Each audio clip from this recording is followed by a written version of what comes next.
Welcome to this audio guide for talking head pain, produced by the Global Healthy Living Foundation. Whether someone you care about or you have migraine, or think you or they might have migraine, these audio guides are designed to help you make sense of the headache and other symptoms. Accurate information will help you work together with your healthcare professionals to hopefully have fewer and less severe headache episodes. Please remember that headache of any kind is a medical issue, and always talk to your healthcare team if you have a headache that bothers or worries you.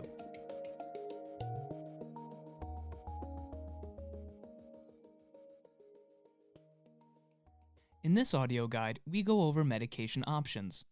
In every audio guide, we provide information checked by medical professionals specializing in the treatment of migraine and other headaches, and other people who have migraine and understand what it is like to live with recurring headaches. Suggestions for care are based on guidelines from the American Academy of Neurology and the American Headache Society. Almost everyone will have a headache a few times in their lives that may simply be symptoms of another illness. Headache disorders, repeat headaches in the absence of other illness, are something different and not something to brush off. Repeat headaches from any causes, migraine, injury, or anything else are a medical problem that can be treated, and anyone with regular headaches of any kind deserves relief. For the most common headache disorder, migraine, there are more effective and safe medications than ever before. Many of these may be helpful for other headache disorders, but in this guide, we focus specifically on migraine treatment. Remember that not every medication will work for every person, and you may need to try different treatments or combinations of treatments to see what works for you. Lifestyle changes such as healthy sleep, exercise, and eating well may also be needed, and we cover those in Guide 4. If you have other conditions or are taking any other medication, herbal or vitamin supplements, or use cigarettes, alcohol, or other drugs, it is essential to include that in a conversation with your healthcare provider about what medication is appropriate for you. If you think you may be pregnant or plan to become pregnant, you should let your healthcare provider know right away, because some medications that treat migraine may not be safe to use. Most treatments for migraine come in one of two basic flavors: acute and preventative. One of the newest migraine medications, Nurtec, is unique in providing both acute relief of an attack and reducing frequency of attacks. We'll come back to that option in a moment. There is a non-medication option called neurostimulation that can be useful in both acute and preventative treatment, and we'll come back to that option too. Acute treatments are taken during a migraine attack to reduce the length and severity of an attack. Acute treatments taken by mouth may not work that well for people with nausea and vomiting that can affect how well or if a medicine is absorbed. There are, however, acute treatments available as nasal spray, injection, or suppository. Preventative treatments are used to make attacks happen less often, and these may be pills, nasal sprays, injections, or infusions. In 2021, there are also two medications in development that may work for acute and preventative treatment. Over-the-counter treatments for acute migraine treatment include anti-inflammatories and analgesics like aspirin, ibuprofen, naproxen sodium, indomethacin, and acetaminophen. These are more commonly known by brand names Advil, Aleve, Motrin, Indocin, and Tylenol.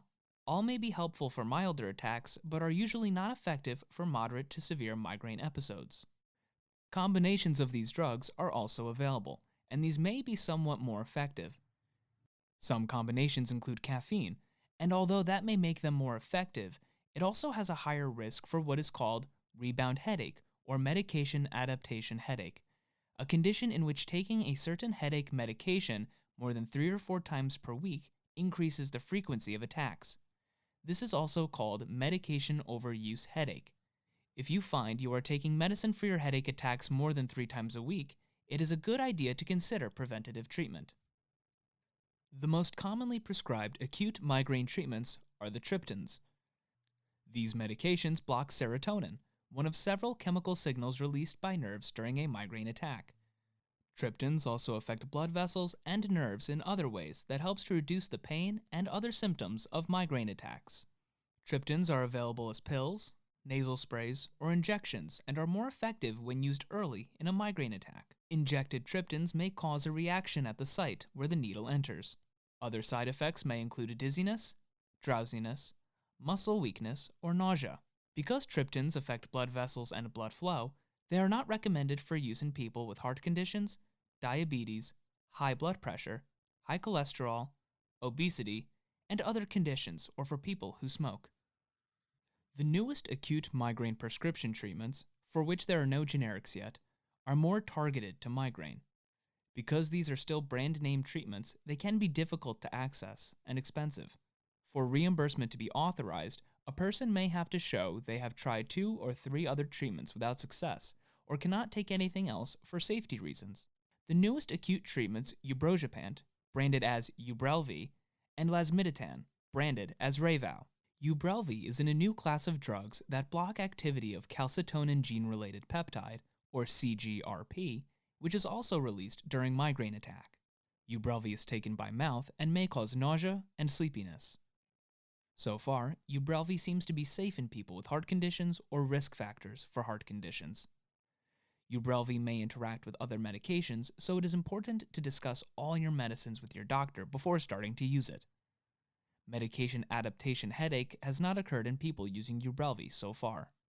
Rayvow affects serotonin without affecting blood vessels, so it can be used by people who cannot use triptans. However, Rayvow, which is taken by mouth, has other serious side effects, including dizziness, fatigue, sedation, nausea and vomiting, muscle weakness, and a small potential for addiction. Rayvow should not be taken with alcohol or other drugs that are sedating, and can also cause driving impairment, so should not be used within 8 hours of driving. There is a risk of medication adaptation headache with Rayvow. Rimegepant, branded as Nurtec, is also a CGRP inhibitor that can be taken when you are having a migraine attack to reduce the severity and length of the attack. As a new brand name treatment, Nurtec may still be difficult to obtain, depending on your insurance coverage. Nurtec is a small tablet that dissolves in your mouth. The most common side effect has been nausea, but rarely, people may have a rash or shortness of breath. If shortness of breath or rash occur, you should stop taking Nurtec and contact your doctor. Nurtec may also interact with other medications, so it is again important to talk with your doctor about all medicines you take before starting to use Nurtec. People who have liver conditions should not use Nurtec. Medication adaptation headache has not been seen in people using Nurtec. In fact, for people with up to 8 migraine attacks per month, taking Nurtec every other day is safe and can reduce how often attacks occur. We'll come back to that when we talk about preventative treatments. For people who cannot take or access triptans, Gepants, or lasmiditan, other prescription treatments are available. These include stronger anti-inflammatory medications like prednisone or dexamethasone. These steroid medications, however, should only be used for a short time because of serious side effects that come with long-term use. A combination of acetaminophen, isometheptine, and dichlorylphenazone, more simply called by its brand name, Migraine, may be effective but also should not be used by people with heart disease or heart disease risk factors. Ergotamine plus caffeine is available as a pill, but has the same issues as over-the-counter medications with caffeine. Dihydroergotamine, branded as DHE45 or Migranol, is available in nasal spray or injection and may be useful when migraine is long-lasting or very frequent. Neither ergotamine nor dihydroergotamine are recommended in people with heart disease risk factors. A new delivery method for dihydroergotamine, branded as Trudhesa, was approved in September 2021 for acute treatment of migraine attacks. This is a nasal spray delivered to the upper nasal category with a special device. As with all forms of dihydroergotamine, Trudhesa is not recommended for people with heart disease risk factors. Runny nose, nausea, changes in taste, dizziness, vomiting, sore throat, sleepiness, and diarrhea are unusual side effects that may occur. Medication adaptation headache is a risk with Trudhesa, and it should not be used more than 3 times per week. Some anti-nausea medications can be effective for migraine, even if you do not experience nausea, and may be even more helpful if you do. Anesthetics such as lidocaine nasal spray have very short-lasting effects but may be used while waiting for other medications to take effect. Opioid analgesics, such as codeine, are rarely used for acute migraine treatment when nothing else is effective or safe. Opioids carry a strong risk for dependence and addiction, with strong side effects like constipation, drowsiness, and nausea. If you have 15 or more days a month with headache pain, your migraine is considered chronic, and preventative treatment may make your attacks less frequent. If you have 0 to 14 days with headache each month, your migraine is considered episodic. People with episodic migraine who have attacks on a weekly basis are also very likely to benefit from preventative treatment, although unfortunately, they often do not receive it. The newest preventative treatments for migraine are also the first developed specifically for migraine. Nurtec, as mentioned above, reduces migraine frequency when it is taken every other day. Another CGRP inhibitor that can be taken by mouth for preventative treatment, to reduce how often attacks occur, is atogepant, branded as Qulipta. Side effects seen with Qulipta include nausea, constipation, and fatigue. Both Nurtec and Qulipta are approved for preventative treatment only for episodic migraine, people who have fewer than 15 migraine attacks per month. Both Nurtec and Qulipta are safe in people with risks for heart disease. Monoclonal antibodies that inhibit activity of CGRP, including arenumab, branded as Aimovig, eptinezumab, branded as Vyepti, fremunezumab, branded as Ajovy, and galcanezumab, branded as Emgality, can be used for prevention in anyone who needs preventative migraine treatment. 3 of these, Aimovig, Ajovy, and Emgality, are injections you give yourself at home once a month or once every 3 months. Vyepti is an infusion you receive in a 2-hour outpatient visit to a healthcare provider once every 3 months.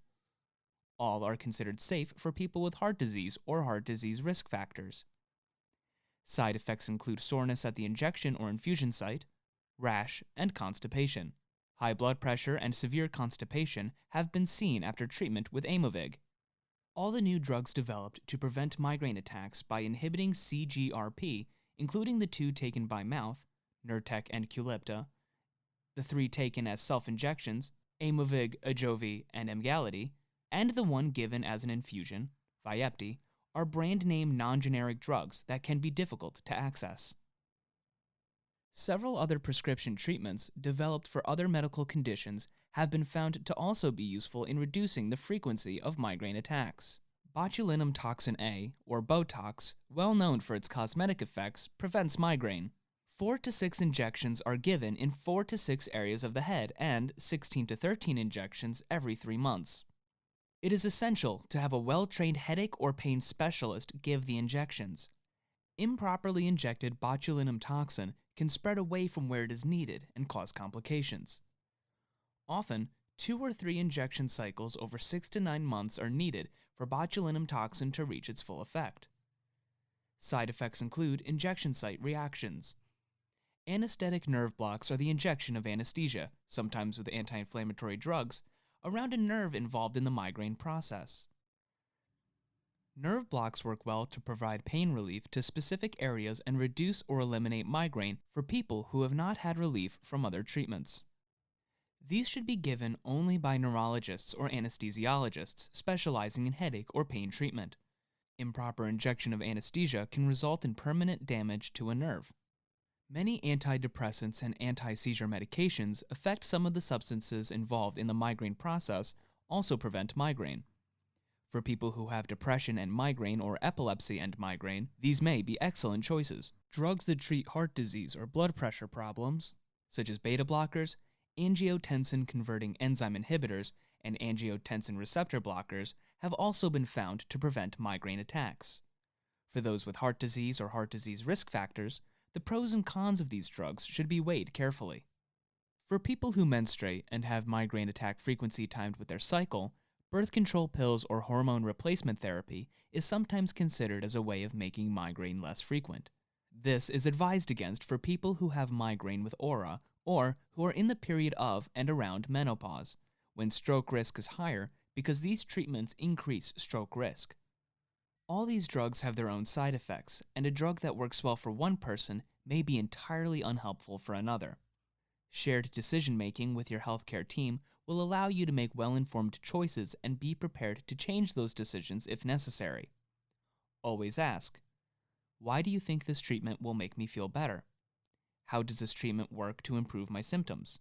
What side effects should I be aware of or worried about? How soon can I expect to feel relief of my symptoms? Last, let's talk about neuromodulation, devices that use electric pulses for acute and preventative migraine treatment. An advantage of this non-drug option is that there is no risk of medication adaptation headache. A disadvantage is that these devices can be expensive and may be difficult to have reimbursed by insurance companies. The Cephalid device is available over the counter and is worn on the forehead for 60 minutes during a migraine attack. For preventative treatment, the device is used for 20 minutes every day. The prescription Nerivio device delivers remote electrical stimulation, REN, device to the upper arm, typically for 45 minutes of stimulation during an attack. This is the only device approved only for acute treatment and is approved for people aged 12 years and up.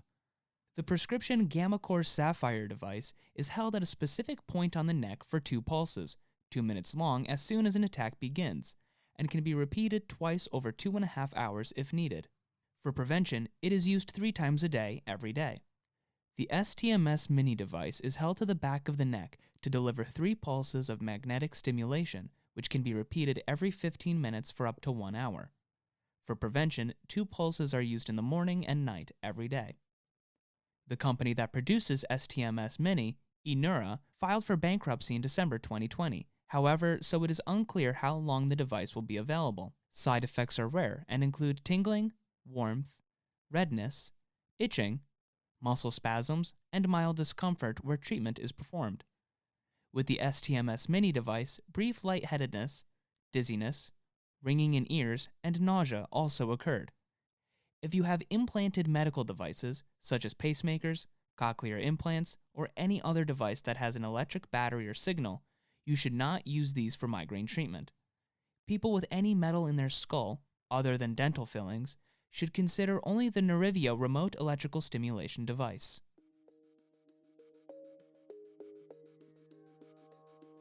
There are other non-medical treatment options that you can try before taking the step to any of the procedures of medications.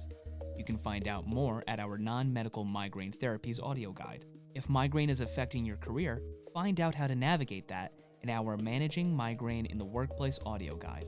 If you are unsure of the difference between headache and migraine, we make it simple for you in our What is Migraine audio guide. And we also discuss the next steps of getting diagnosed in our Migraine Diagnosis audio guide. For medical information and advice about your own migraine treatment, speak to your doctor.